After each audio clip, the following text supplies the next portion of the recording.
আসসালামু আলাইকুম।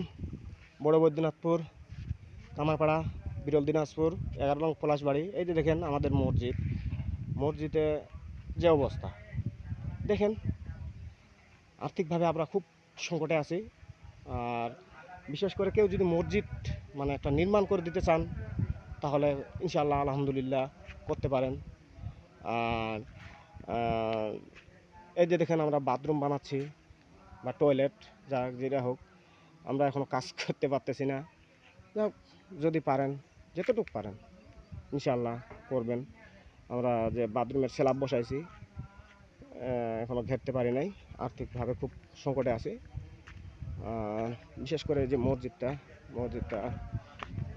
আল্লাহর ঘর, আল্লাহর ঘরে কেউ যদি দান করেন ইনশাআল্লাহ